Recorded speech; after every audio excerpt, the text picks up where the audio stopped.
Students, তোমরা যারা গৌরবঙ্গ ইউনিভার্সিটির আন্ডারেই সেকেন্ড সেমিস্টারে ছাত্রছাত্রী আছো এবং তোমাদের রাষ্ট্রবিজ্ঞান সাবজেক্টটা এমডিসি কোর্স হিসেবে আছে, আজকের ক্লাসটা তোমাদের জন্য খুবই গুরুত্বপূর্ণ।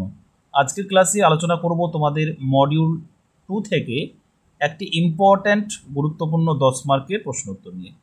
দেখো, আমি তোমাদের প্রথম যে প্রশ্নটা 10 মার্কের আলোচনা করব, আমি এটা সাজেশন ভিত্তিক তোমাদের স্টাডি মেটেরিয়াল তোমাদের তৈরি করেছি।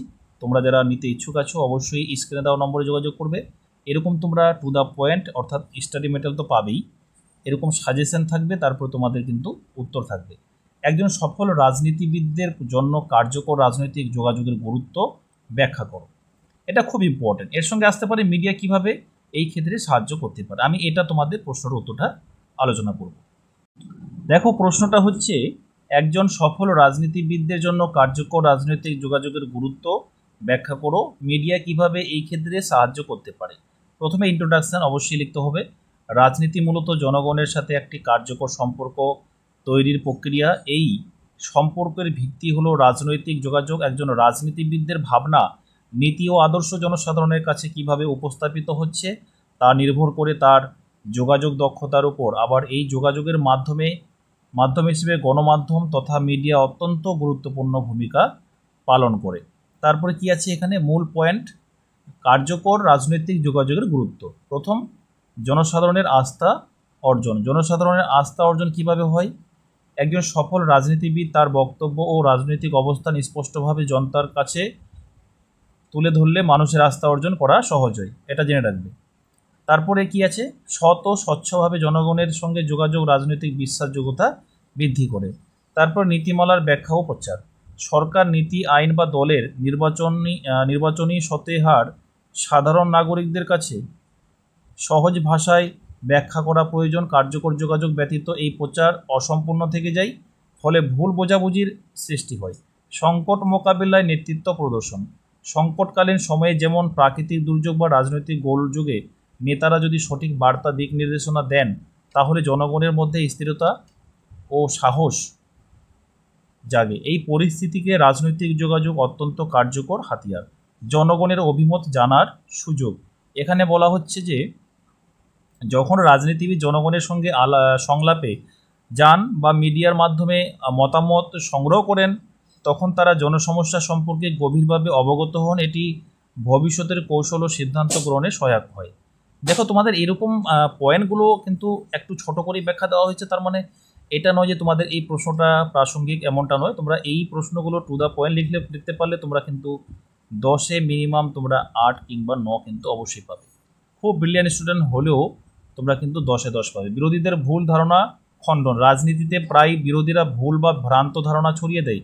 একজন দক্ষ রাজনীতিবিদ যদি কার্যকরভাবে তার অবস্থান ব্যাখ্যা করতে পারেন, তবে এই অপপ্রচার রোধ করা সম্ভব হয়। আরেকটা বিষয়, তোমরা যারা স্টাডি মেটেরিয়াল পারচেস করতে চাইছো পলিটিক্যাল সায়েন্সের, তোমাদের স্টাডি মেটেরিয়াল তৈরি করা হয়েছে। তোমরা চাইলে এই নম্বরে যোগাযোগ করে ফুল পিডিএফ নোটস তোমরা সাজেশন ভিত্তিক পেয়ে যাবে। তারপর কি আছে, নির্বাচনী প্রচারে কৌশলগত ব্যবহার। আমরা এখানে একটু জেনে নেব, এই যে নির্বাচনের সময় ভোটারদের কাছে পৌঁছাতে এবং তাদের প্রভাবিত করতে একজন রাজনীতিবিদদের সুসংগঠিত, আবেগ নির্ভর এবং যুক্তিপূর্ণ প্রচারণা প্রয়োজন হয়। রাজনৈতিক যোগাযোগে এখানেই ভূমিকা রাখে আন্তর্জাতিক পরিসরে নিজের অবস্থান তুলে ধরা। কিভাবে সেটা সম্ভব? বিশ্ব রাজনীতিতে অংশগ্রহণের ক্ষেত্রে কূটনৈতিক রাজনৈতিক যোগাযোগ খুবই গুরুত্বপূর্ণ। একজন সফল রাজনীতিবিদ নিজের দেশের অবস্থান আন্তর্জাতিক ফোরামে যুক্তিসম্মতভাবে তুলে ধরতে পারলে দেশের মানুষ সুনাম বাড়ে। তারপরে মিডিয়া কিভাবে সাহায্য করতে পারে? এখানে মিডিয়া কি করবে? বার্তা দ্রুত ও বিস্তৃতভাবে পৌঁছে দিবে। টেলিভিশন, পত্রিকা, রেডিও, ডিজিটাল মিডিয়ার মাধ্যমে একজন রাজনীতিবিদদের বক্তব্য দেশের প্রত্যন্ত অঞ্চলে পৌঁছায়। এতে সময় ও দূরত্ব কোনো বাধা থাকে না। তারপরে কি করতে পারে? জনতার কাছে দ্বিমুখী সম্পর্ক গড়ে তোলা। বিশেষ করে সোশ্যাল মিডিয়ায় রাজনীতিবিদরা জনতার মন্তব্য, প্রশ্ন, অভিযোগের জবাব দিতে পারেন। এতে জনগণের মধ্যে অংশগ্রহণমূলক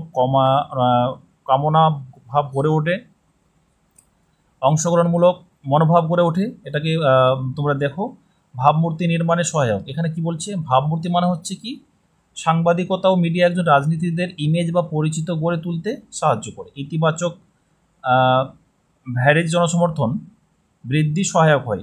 রাজনৈতিক বিতর্ক ও আলোচনার সুযোগ। এখানে একটা জিনিস বুঝতে হবে যে টেলিভিশনের যে টক শো বা লাইভ বিতর্কে দেখো না, আমরা অনেক সময় টেলিভিশনে যে লাইভে বিতর্কগুলো দেখি, ঠিক আছে, রাজনীতিবিদরা জনগণের সামনে তাদের যুক্তি উপস্থাপন করতে পারেন, এতে জনসচেতনতা যেমন বাড়ে তেমনি তাদের গ্রহণযোগ্যতা বৃদ্ধি পায়। উপসংহারে কি বলছি, শেষের দিকে আমরা আলোচনাটা শেষ করব। কার্যকর রাজনৈতিক যোগাযোগ একজন রাজনীতিবিদদের সবচেয়ে শক্তিশালী হাতিয়ার। এটি তাকে জনগণের কাছে জনপ্রিয় করে তোলে, নেতৃত্ব গুণ ফুটিয়ে তোলে এবং নির্বাচনী সাফল্যের পথ তৈরি করে। আর মিডিয়া এই প্রক্রিয়ায় একটি সেতু বন্ধনের কাজ করে, রাজনীতিক ও জনতার মধ্যে সুসম্পর্ক গড়ে ওঠে। তোমরা দেখো এইরকম তোমরা কিন্তু পিডিএফ নোটস তোমরা পারচেস করলে পেয়ে যাবে। দেখো এরকম এক্সামিনারে তোমাদের এরকম প্রশ্ন, এরকম উত্তর তোমরা লিখতে পারলে তোমরা কিন্তু পরীক্ষায় ভালো একটা সফলতা তোমরা পাবে। আশা করি তোমাদের সকলের পরীক্ষা ভালো হোক এই কামনায় করি।